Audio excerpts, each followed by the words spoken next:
Now we will begin the last session of today's symposium. We will more discuss about treatment. What are the treatment options for metastatic disease? We kindly invite Professor Youngju Bang, Emeritus Professor of Seoul National University College of Medicine in Korea, and Dr. David Ilson, attending physician and professor of Memorial Sloan Kettering Cancer Center in the U.S. to moderate this session. Please. Good morning.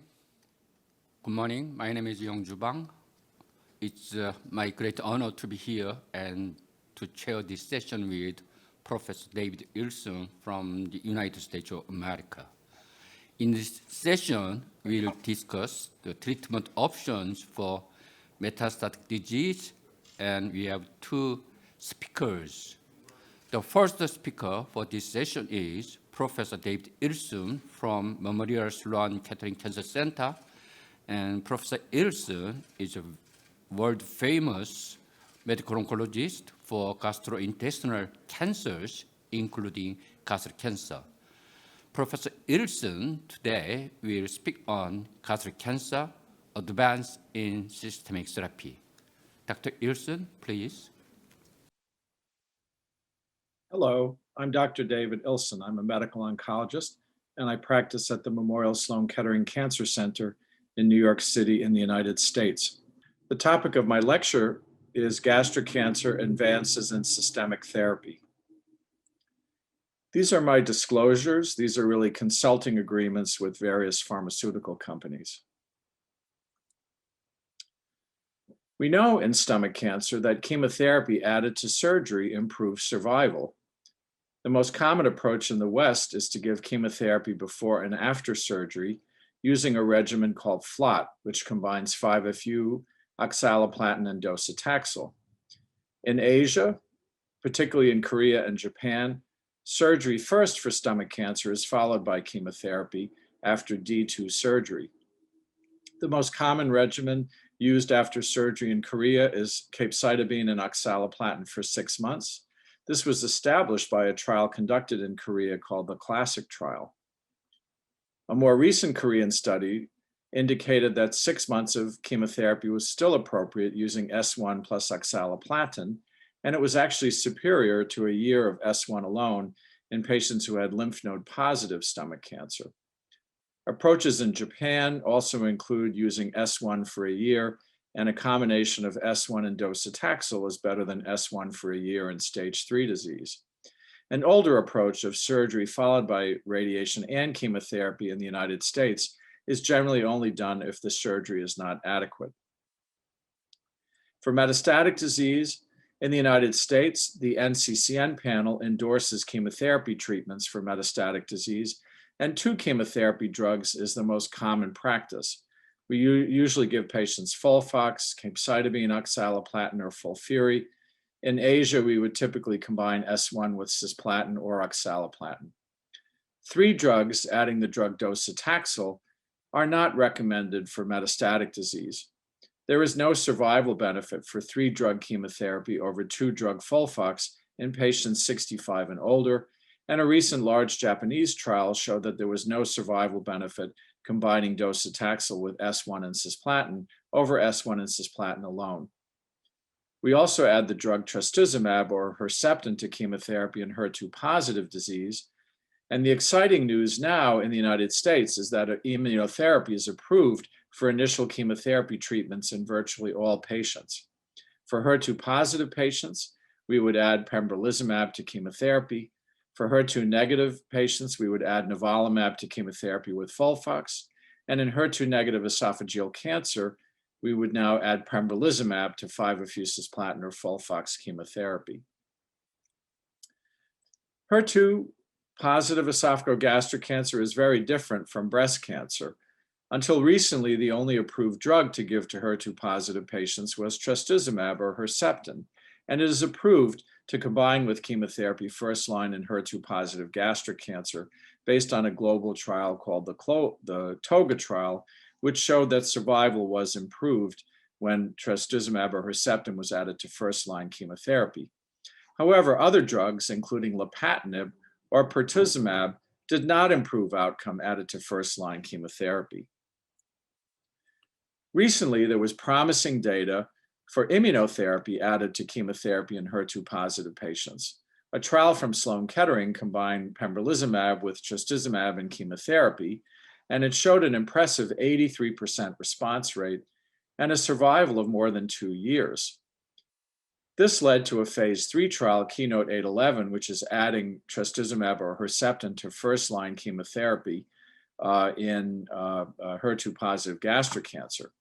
And preliminary results showed a much higher response on this trial when pembrolizumab was added to chemotherapy. And based on the data from the trial Keynote 811, pembrolizumab is now approved to combine with Herceptin and chemotherapy in first-line HER2-positive gastric cancer. There are some newer drugs, and the most important that was recently approved in the US and Japan is trastuzumab deruxtecan, or Enhertu. This is trastuzumab conjugated or combined with a chemotherapy drug in one drug. This drug showed a 43% response rate even after resistance to previous treatment with trastuzumab. And in a recent phase 2 trial, trastuzumab deruxtecan was superior to chemotherapy and led to regulatory approval for this drug in the United States and Japan. Another promising drug that is still being studied is margetuximab. This also targets HER2. It is an anti-HER2 antibody optimized to increase activation of NK cells, which are immune cells. And in a phase 1/2 trial combining this with pembrolizumab, encouraging results were seen. There is an ongoing first-line trial of margetuximab combined with chemotherapy and immunotherapy drugs that is ongoing. Another drug that is moving forward is a drug called zanidatamab, which targets HER2 and HER3, and also looks promising when combined with chemotherapy. I just want to comment a little bit about trastuzumab deruxtecan. Again, this takes a Herceptin-like molecule and links it to a chemotherapy drug. And essentially, this drug delivers the chemotherapy drug to the HER2-positive cell. The randomized trial that led to approval of this drug was the phase 2 Destiny trial. And on this trial, patients had to progress on previous treatment with Herceptin, and then they were randomized to physician's choice chemotherapy, either irinotecan or paclitaxel, or trastuzumab deruxtecan. The response to trastuzumab deruxtecan was 3 to 4-fold higher, 43% compared to only 13% for chemotherapy alone. And you can see here in this graph that this translated into better survival. Patients lived longer if they got trastuzumab deruxtecan compared to chemotherapy. Also, patients were on treatment longer. Progression-free survival was better. Patients were on treatment longer if they got trastuzumab deruxtecan compared to conventional chemotherapy. And again, this drug is now approved in second or later line treatment in HER2-positive patients. What about angiogenesis drugs? The one that is approved in the United States and in Asia is ramucirumab. This targets a pathway called the VEGF receptor. The important use of this drug is in second-line chemotherapy. Ramucirumab plus Taxol was superior to Taxol alone. You can see that it improved survival in patients, and it also improved time on treatment and response. So this is now standard second-line chemotherapy in gastric cancer. The first-line trial of ramucirumab plus chemotherapy was not successful, and you can see here there was no difference in survival for first-line use of ramucirumab. The last drug I want to mention in the chemotherapy discussion is TAS-102. This is used in third or later line treatment. And based on the TAGS trial, this looked at TAS-102 versus supportive care alone in very heavily pretreated gastric cancer. And TAS-102 resulted in a modest improvement in survival compared to chemotherapy alone, and also an improvement in time on treatment, progression-free survival. So this drug is now approved for third or later line treatment in advanced gastric cancer. Another drug that's very promising in research studies is zolbetuximab. This targets a protein called Claudin 18.2, and you can see that gastric cancer very commonly expresses this protein. More than 70 to 80% of patients overexpress this target or protein. Zolbetuximab targets this protein. And there were promising data combining zolbetuximab with chemotherapy. In all patients treated on the trial, there was a 5-month improvement in survival, and patients that had high level of expression of Claudin 18.2 had a very striking survival benefit. So there are ongoing trials in Claudin 18.2 overexpressing patients combining FOLFOX with zolbetuximab or capecitabine oxaliplatin with zolbetuximab. I want to close my talk reviewing the results for immunotherapy. Immunotherapy in esophagogastric cancer has yielded positive results across the line, and immunotherapy drugs are now approved for use in the United States. Originally, these drugs were approved in chemotherapy-resistant gastric cancer. In the United States, the trial Keynote-59 led to approval of pembrolizumab in PD-L1 positive or MSI high gastric cancers who had failed all other chemotherapies. And similarly, in Japan, nivolumab was approved for chemotherapy-resistant cancer for gastric cancer patients that had received multiple prior treatments. Comparisons of immunotherapy with second-line chemotherapy drugs led to approval for both pembrolizumab and nivolumab in esophageal squamous cancers, but not in gastric adenocarcinomas. And now we have first-line approval for immunotherapy drugs combined with chemotherapy. The trial Checkmate 649 showed that nivolumab added to FOLFOX was better than chemotherapy alone in gastric cancer first line. The trial Keynote 590 showed that combining pembrolizumab with 5-FU-cisplatin in esophageal cancer was superior to chemotherapy alone. And Keynote 811 in HER2-positive patients showed that pembrolizumab added to Herceptin in chemotherapy was better than chemotherapy alone in gastric and esophageal cancer.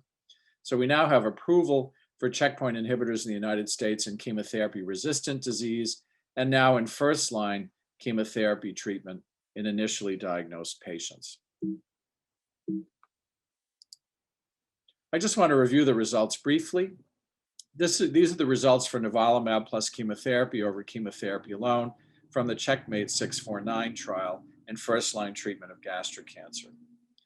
You can see in the survival curve that there was a significant survival improvement for nivolumab added to chemotherapy over chemotherapy alone, and this benefit was sustained in the long term.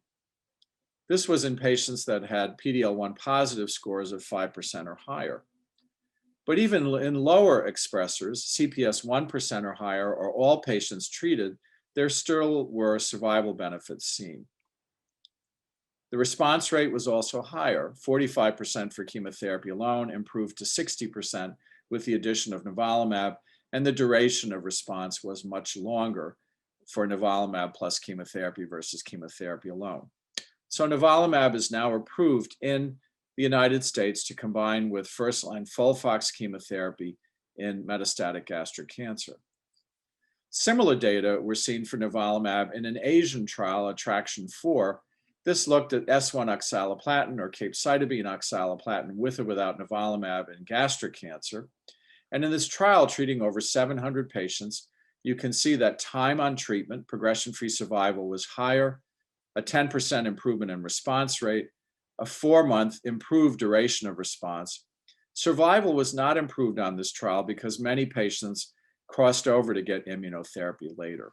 But this trial provides supportive evidence for a benefit for nivolumab added to first-line chemotherapy. We now have results positive for pembrolizumab plus chemotherapy versus chemotherapy alone in the first-line treatment of esophageal cancer from Keynote 590.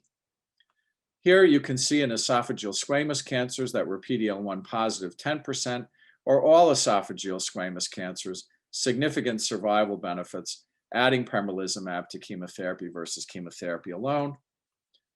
And if we look at all patients that were PD-L1 positive 10% or higher, again, there was a significant survival benefit, but also in all patients, there was a modest survival benefit for pembrolizumab plus chemotherapy versus chemotherapy alone.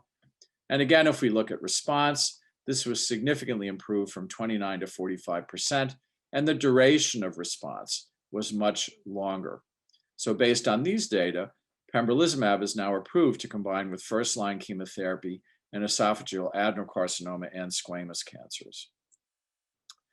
The last comment I want to make about immunotherapy, not only do these drugs help in the metastatic advanced disease setting, but we have recent positive results for giving nivolumab after surgery, after resection of esophageal or gastroesophageal junction cancers, when patients got chemotherapy and radiation followed by surgery. Patients were randomized to get a year of nivolumab or observation after chemotherapy, radiation, and surgery. And you can see that disease-free survival was significantly improved. It was actually doubled. For patients undergoing surgery alone, about half of patients recurred within a year. This was improved to 2 years. There was a significant improvement in disease-free survival for nivolumab versus placebo. Based on these data, we now have regulatory approval in the United States for nivolumab in esophageal cancer, squamous and adeno, after chemotherapy, radiation, and surgery. So to summarize, we can see that there are a lot of important new advances in the systemic treatment of gastric cancer. Chemotherapy, either added before or after surgery, improves survival compared to surgery alone, and the most common approach in Korea would be S1 or capecitabine plus oxaliplatin given for 6 months after surgery. In metastatic disease, 2 chemotherapy drugs are used, either 5-FU oxaliplatin, 5-FU irinotecan, or capecitabine or S1 combined with either cis or oxaliplatin. For second-line chemotherapy, we either use Taxol or irinotecan, and if we use Taxol, we combine it with ramucirumab. Third line, we use TAS-102. For targeted therapies, if patients are HER2 positive, we combine trastuzumab or Herceptin with first-line chemotherapy, and we now have approval for a second or later-line drug in HER2 positive patients, trastuzumab deruxtecan, which is approved for HER2 positive patients second or later line. Immunotherapy should now be combined with first-line chemotherapy in advanced gastric cancer. The combination of FOLFOX and nivolumab is the new first-line standard in gastric cancer treatment. Pembrolizumab can be combined with 5-FU cisplatin as the new first-line standard treatment in esophageal cancer. And in HER2 positive patients, we can combine pembrolizumab combined with Herceptin and chemotherapy as a new first-line standard. The older approvals are pembrolizumab and nivolumab approved for MSI-high and PD-L1 positive refractory esophagogastric cancer. And then again in squamous esophageal cancer, pembrolizumab and nivolumab are approved second line. And now we have exciting data after chemotherapy, radiation, and surgery in esophageal cancer. Nivolumab is now approved to administer as a post-surgery treatment, which improves outcome. Thank you very much, and we'll try and have some questions. Thank you, Dr. Ilson, for your very beautiful presentation. And now we'll move on to the next lecture. And speaker is Professor Min-hee Ryu from Korea. And Professor Ryu is Professor and Chief of Oncology at University of Ulsan College of Medicine and Assam Medical Center. Professor Ryu will discuss treatment options for metastatic gastric cancer in the East. Dr. Ryu, please. Hi, everyone. I am Min-hee Ryu, a medical oncologist in Assam Medical Center, Seoul, Korea.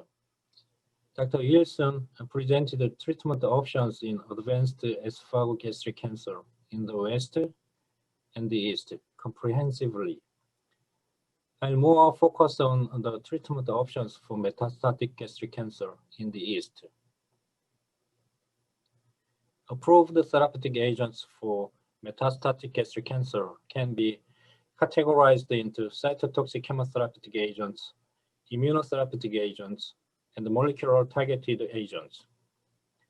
Cytotoxic chemotherapeutic agents include 5-FU and its oral derivatives, capecitabine and S1, paclitaxel, docetaxel, irinotecan, and TAS-102.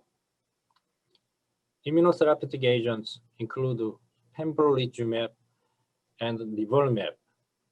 Molecular targeted agents include anti-HER2 antibody, Trastuzumab, anti-HER2 antibody drug conjugate, TDXD, trastuzumab deruxtecan, and the anti-angiogenic agents, ramucirumab and apatinib. Monotherapy or combination of these agents are used in diverse clinical settings of metastatic gastric cancer. First, let's look at the first-line chemotherapy. When a patient is diagnosed with metastatic gastric cancer, tests for HER2 should be conducted prior to first-line chemotherapy. HER2 is a kind of growth factor receptor which exists on cell membrane of cancer cells. HER2 is related with growth of cancer cells. First, immunohistochemistry is conducted to detect HER2 protein in cancer cells.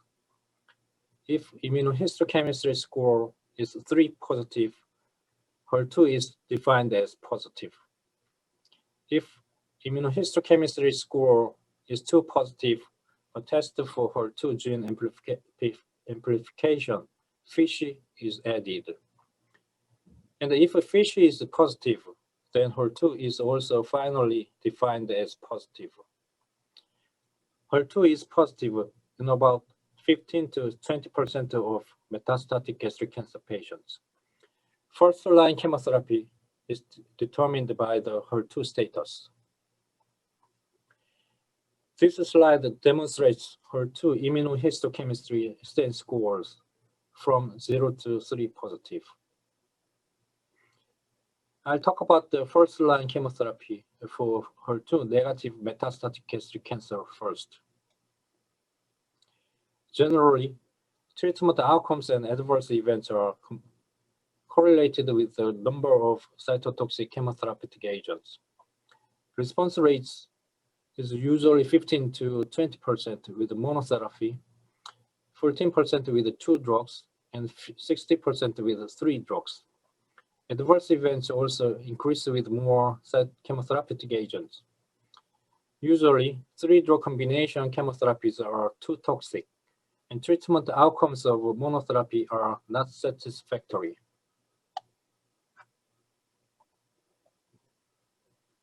So, 2-drug combination chemotherapies are generally used as first-line treatment of metastatic gastric cancer. 2-drug combination of fluoropyrimidine and platinum is the standard of care as first-line cytotoxic chemotherapy in HER2 negative metastatic gastric cancer. There are 3 fluoropyrimidine agents, including 5-FU, capecitabine, and S1, and 2 platinum agents, including cisplatin and oxaliplatin.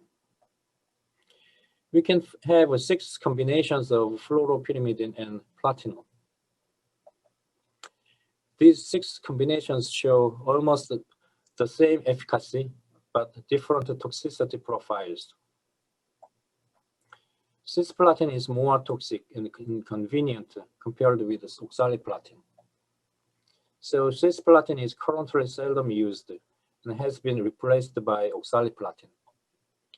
Accordingly, 5-FU plus oxaliplatin combination, FOLFOX, capecitabine plus oxaliplatin combination, CAPOX, and S1 plus oxaliplatin combination, SOX, are the most commonly used regimens in daily practice.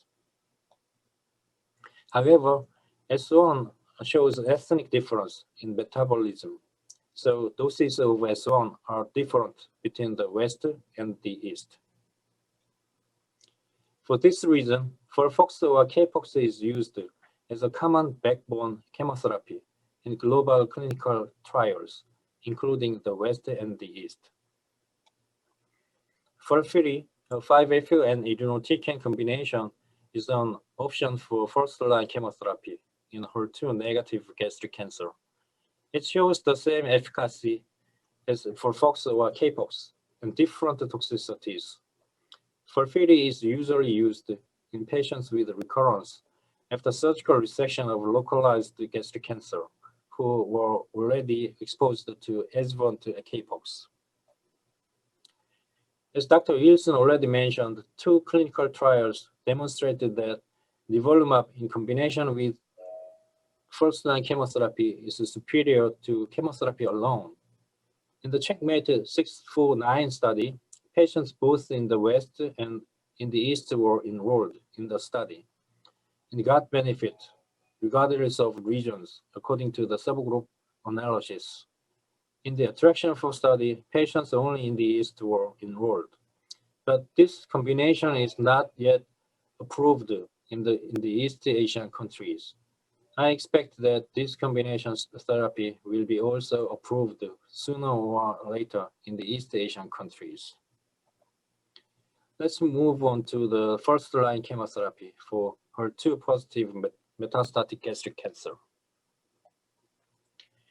Trastuzumab in combination with cytotoxic chemotherapy improved the treatment outcomes in HER2-positive gastric cancer. The same regimen, including trastuzumab, is used in HER2-positive gastric cancer in the West and the East.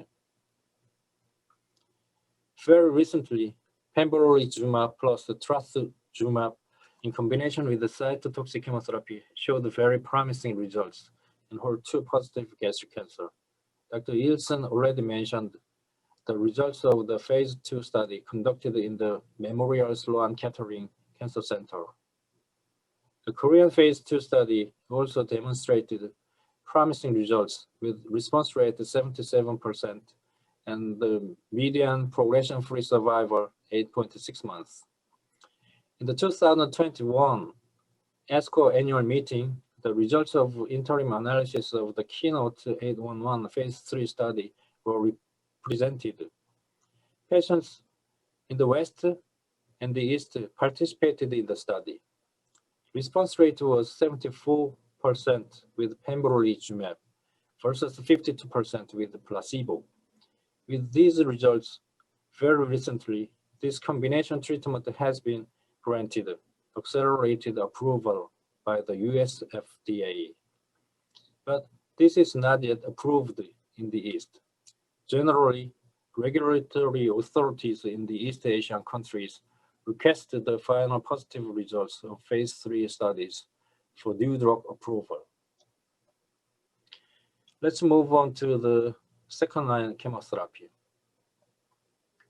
The phase 3 studies conducted in the West and in the East demonstrated that second-line chemotherapy can also improve overall survival compared to the best supportive care.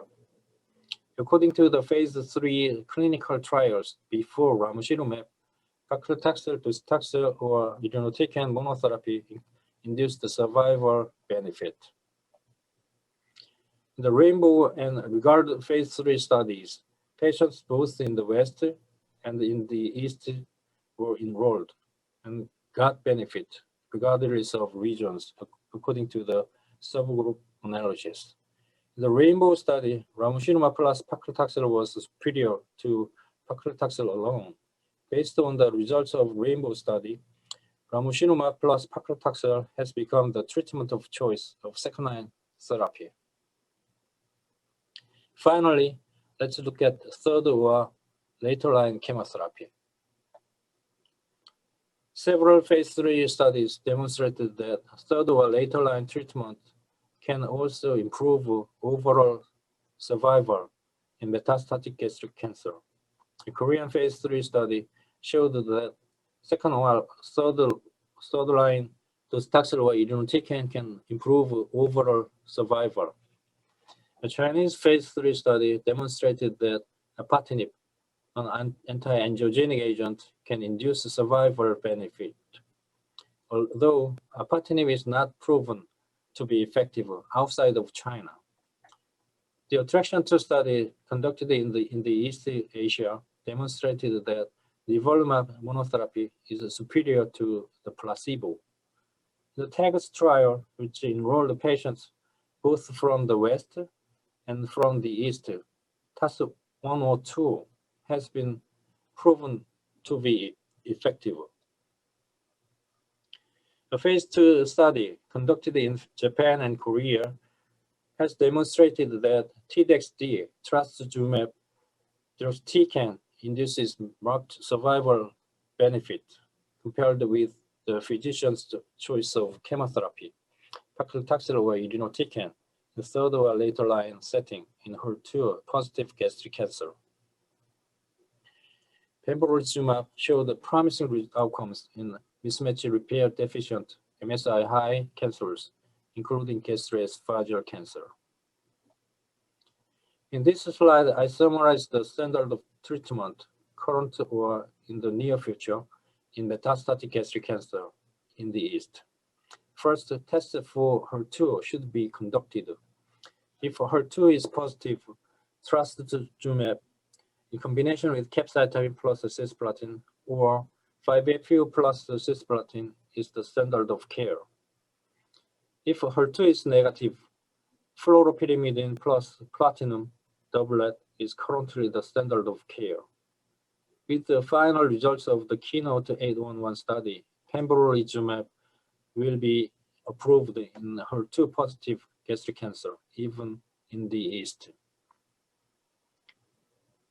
In the near future, nivolumab will be added to the first-line chemotherapy in HER2 negative gastric cancer after approval by the regulatory authorities in the East. Paclitaxel plus ramucirumab is the treatment of choice of second-line treatment. If paclitaxel plus ramucirumab combination is not tolerable, then taxane, irinotecan, or ramucirumab monotherapy can be used. Pembrolizumab is the treatment of choice in MSI high gastric cancer after failure of first-line chemotherapy. In HER2 positive gastric cancer, TDXD, trastuzumab deruxtecan is the treatment of choice of third-line treatment.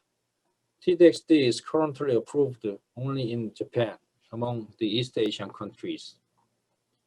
Other third or later line treatment options include nivolumab, TAS-102, irinotecan, or taxane. Apatinib is proven to be effective and used only in China. There are ethnic differences in chemotherapeutic agents in metastatic gastric cancer in the West and the East. Regarding S1, slow metabolizers are more common in the West. Accordingly, S1 should be used at a lower dose in the West. S1 is currently rarely used in the West, although it is very commonly used in the East. With the docetaxel, patients in the East Asian countries show myelotoxicity more commonly, so docetaxel has been used at a lower dose in the East and currently rarely used in the East. The efficacy and tolerability of other chemotherapeutic agents, immunotherapy, and targeted agents are not so different between the West and the East. Major clinical trials in metastatic gastric cancer are already mentioned by Dr. Ilsen. I don't want to repeat them again. I just want to emphasize that clinical trials are registered at the website clinicaltrials.gov. And you can find the clinical trials in metastatic gastric cancer on the website. You can also find the clinical trials on the websites in the East Asian countries. Currently, most key clinical trials, which can change the standard of care, are globalized and include patients both in the West and in the East. Thank you so much for your attention. So thank you so much, Dr. Liu, for your very nice presentation. Now we're going to have Q&A and panel discussion. Professor Ilsen will lead this session. Professor Ilsen, please. So I want to thank Dr. Ryu for an excellent overview, and we can see that there really now is a global approach to the treatment of gastric cancer, and I think our approaches and treatments are really more similar than they are different, and it's really critical to have global cooperation to develop new drugs and move treatments forward. And I think working together with our colleagues around the world, we have made very significant advances in recent years. So I'd like to also introduce one of our patients who's a panelist and will be discussing questions and giving her own perspective, Denise Laprine, who's a gastric cancer patient and survivor from the United States, who is, we're happy to have her join on the panel this evening. And I think we'll proceed with some questions from the audience. Let's take a look.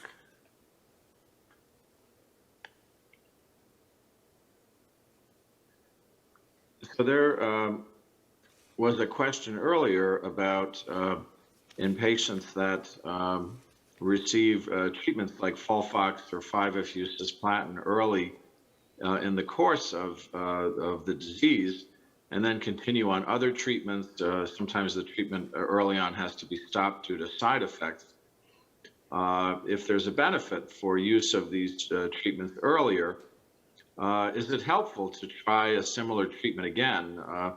I think we're all encouraged that from the discussions of both of our lectures, we have many treatment options now for our patients with gastric cancer, including different lines of chemotherapy, the use of immunotherapy drugs, drugs like ramucirumab, TAS-102.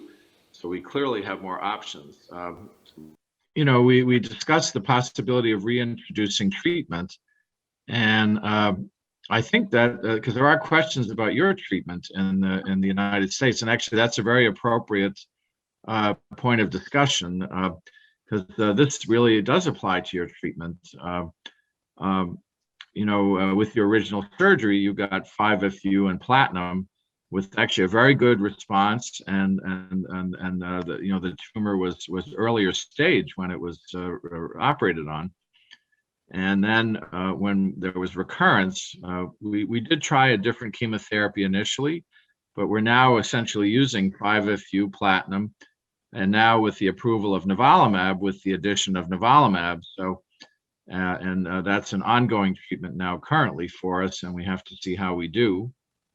But so that actually addresses the question earlier, would we reuse a treatment that was successful before? And then certainly if a long interval goes by, definitely that is a reasonable option to reuse a treatment from before. And also it seems to be a treatment that we're tolerating pretty well. And now we just have to give it time to see whether we have success now also with the addition of nivolumab with immunotherapy as part of the treatment. So maybe, Denise, you can tell us briefly your story from initial diagnosis and treatment, and how we're doing now on treatment that there's been recurrence many years after initial surgery.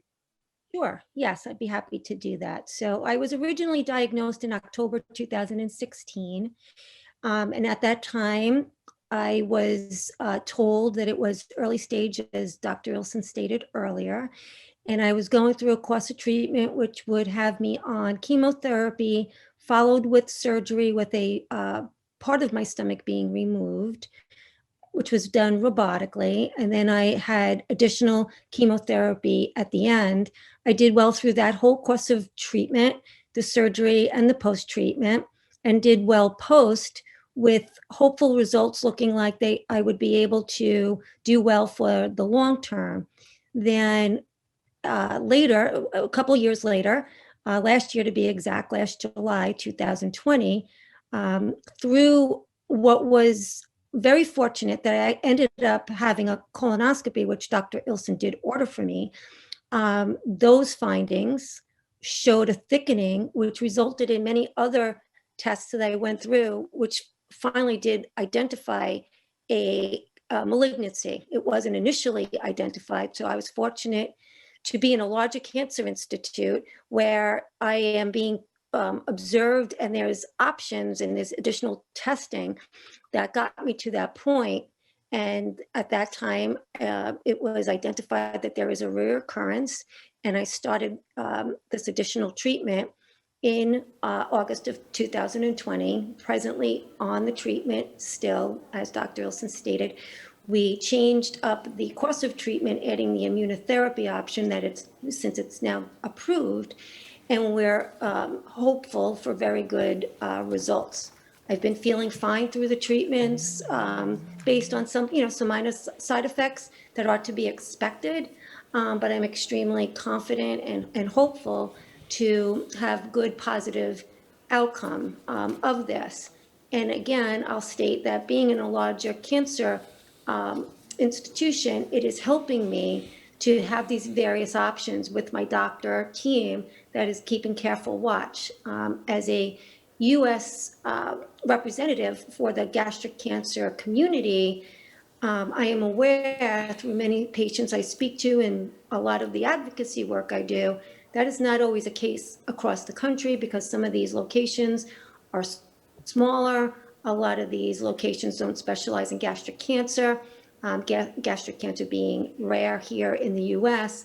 Oftentimes, the patient feels that there's limited options, or they don't have access. It could be insurance, it could be cost, it could be travel.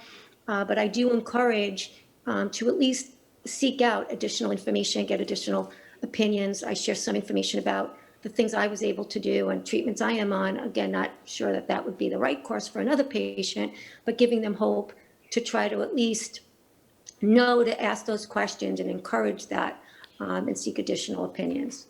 So, for my particular experience, I'm fortunate for what I have access to and a great team of doctors, especially Dr. Ilsen.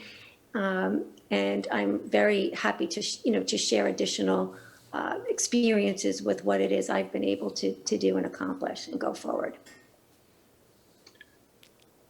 Yeah, and I think, the need to identify new treatments, and now that we have more effective initial therapies, we are hoping for clinical trials to develop new pathways and new options. We talked about drugs like zolbetuximab, which is being looked at, which targets a particular protein that's highly expressed in gastric cancers. I didn't mention it in my lecture, but there's a drug, bemarituzumab, which is very promising, which targets the pathway called the FGF receptor. And there's a lot of interest now in combining immunotherapy drugs with other drugs, including not drugs exactly like ramucirumab, but similar drugs. There seems to be very positive interactions between different classes of agents that may either be used in later treatment or potentially also get into earlier treatment.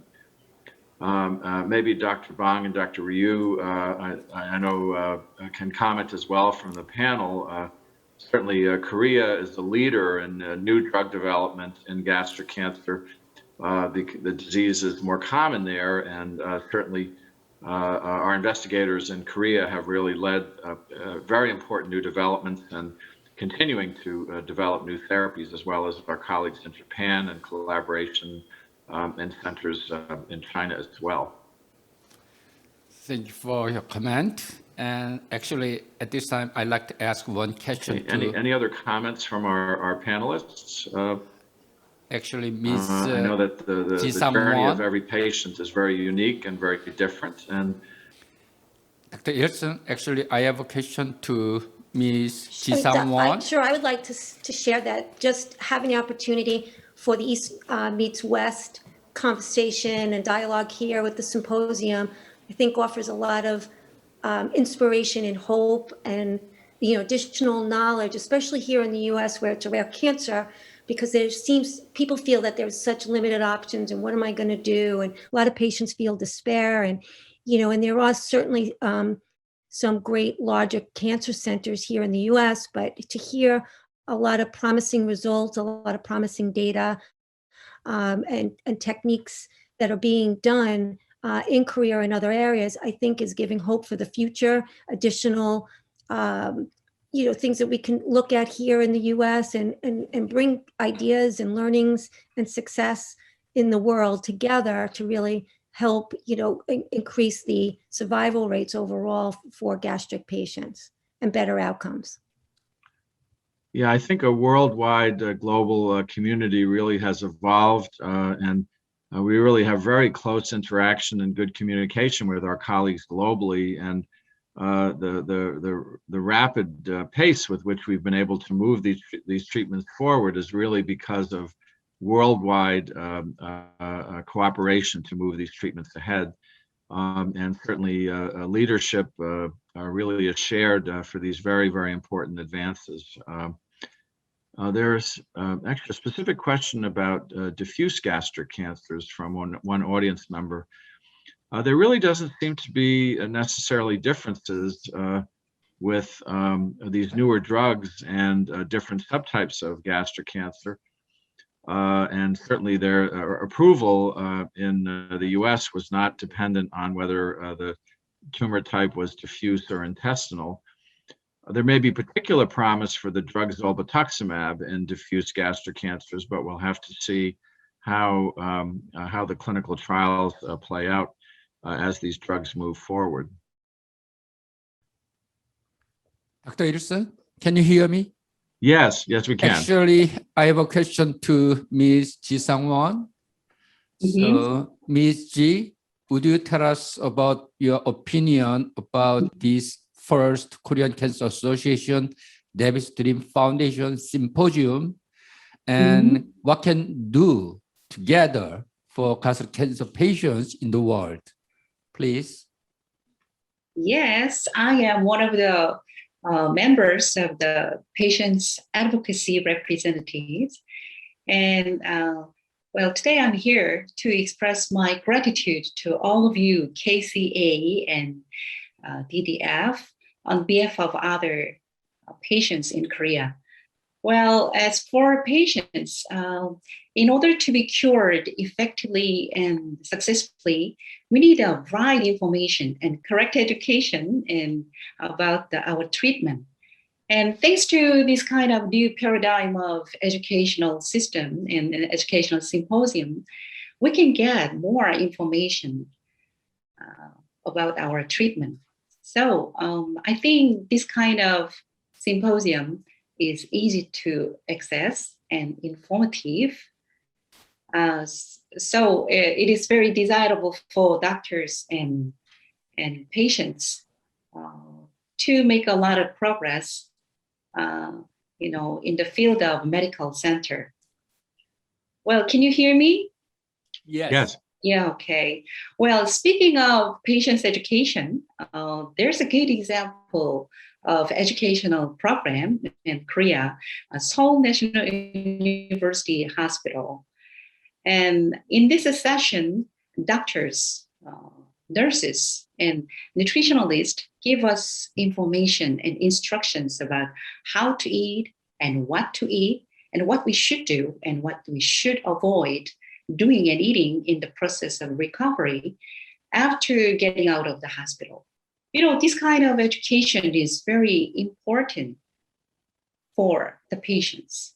So, last but not least, this kind of globalized, symposium in this globalized world, patients from all over the world will get more information easily with more accessibility through this kind of online platform symposium. Thank you very much. Thank you. Thank you. That's all. Thank you. Yeah, I think to have advocates and supports of patients, obviously we have programs at our universities and institutions with guidance from, we typically treat patients in what we call a multidisciplinary fashion, where we work together, surgeons, radiation oncologists, medical oncologists, gastroenterologists. It's really a collaborative effort, but it's important to have a strong voice for the patients and families to advocate. Right. And to make sure that there's a good communication, that needs are communicated. And it's very important to have the patient perspective. Oftentimes, patients will say, well, whatever you think, doctor, is what I'll do. It really should be a back and forth dialogue, and patients should feel empowered to speak and to advocate for their needs. And we want to make sure that we have really treat the whole patient and not just the disease.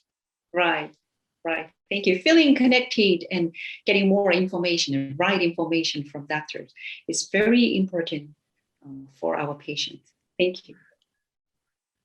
And again, I can't stress enough with the global approach with these trials, how quickly these new studies were completed and results were obtained. And as Dr. Bang and Dr. Ryu said, we expect advancement of these new therapies very soon in the East as well. The immunotherapy treatments are promising, and now we have to move to the next level of development of new therapies and new targets. And as we can see, there are many hopeful avenues of research for developing new therapies. It's a very exciting time in cancer treatment and research.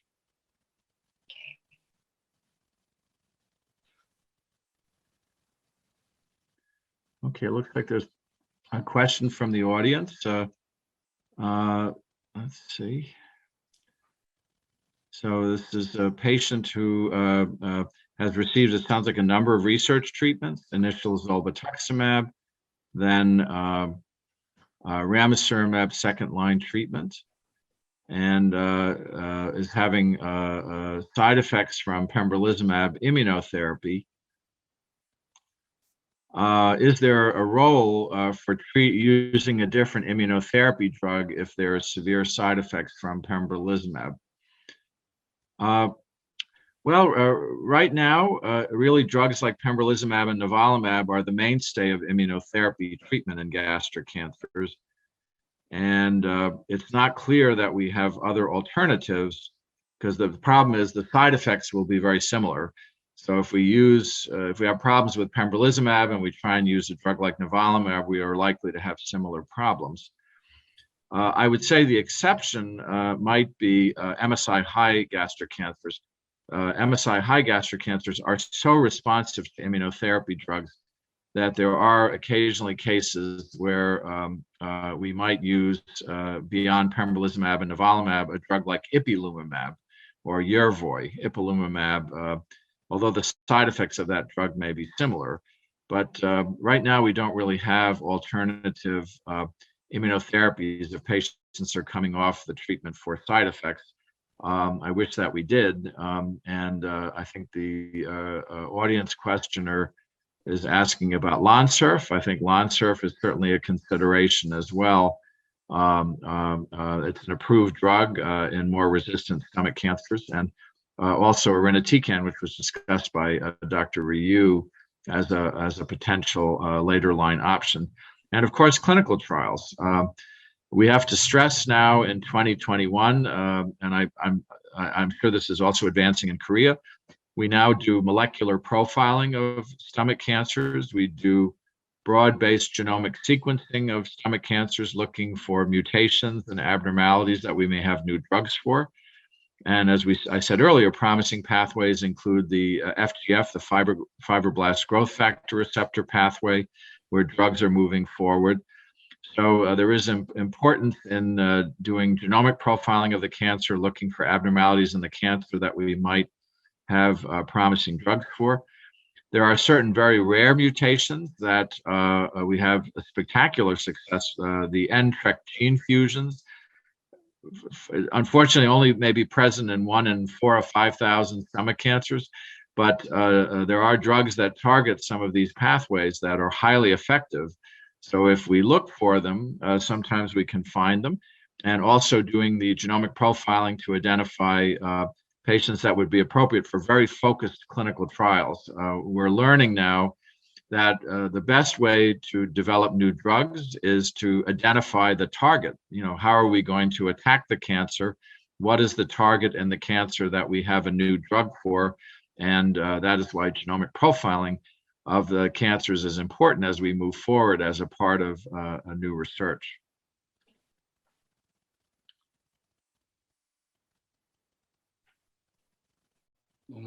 So I don't know if we have any other comments from our panelists or patient advocates. Any comments from Dr. Bang or Dr. Ryu? I think that there are many new drugs are being developed, so we can match those clinical trials with patients according to patient's genomic profile and biomarkers. Yeah, I agree. Yeah, I think it's I'm sorry. Yeah. Yes, Dr. Bang. No more comments from my side. Yeah, I think it's very exciting to see some of these combination strategies, combining drugs that we know are effective by themselves, drugs that are similar to ramucirumab, like regorafenib and lenvatinib, combined with immunotherapy drugs. They may work better than either drug alone. So we're just beginning to learn the mechanisms of how these drugs work. And but there's a lot of hope for the future, and hopefully some of these newer drugs like zolbetuximab and bemarituzumab, which are very promising in early drug development, will move forward and hopefully specifically be offered to patients that have the mutation or abnormality in their cancer, so that we can really try and tailor, really design the treatment that's specifically for each individual patient.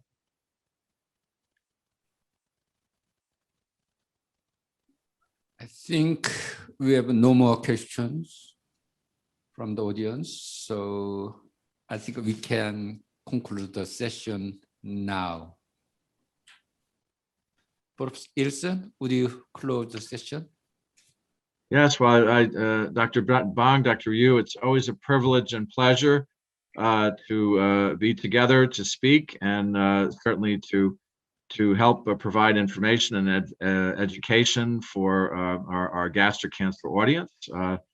Also to provide inspiration and hope for patients throughout Korea and around the world. We're in an exciting time in new drug development and treatment, and it's important that we're moving this forward as a worldwide effort where we work together as collaborators and colleagues with always the interest of our patients as the #1 priority. Any other comments from our panelists?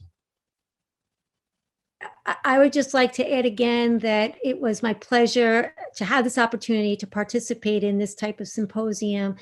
And as a patient that is now dealing with a recurrence, and on behalf of all the patients here in the US that are dealing with gastric cancer, it's a very hopeful and very inspiring time to see the improvements that are going on with treatments. I think it brings a lot of hope. And with hope, I think we'll see better outcomes with these great treatments that we're seeing. And just being able to share a lot of these, things that we're learning throughout the globe brings me a lot of hope and a lot of inspiration, and it's exciting for everybody. So thank you. Thank you very much. Yes, and I'm also very honored to participate in this wonderful symposium. International online symposium means a lot to us. So thank you so much. Thank you. Okay, thanks, and everyone have a great day and a wonderful summer. Thanks so much. Thank you. Thank you. Thank you.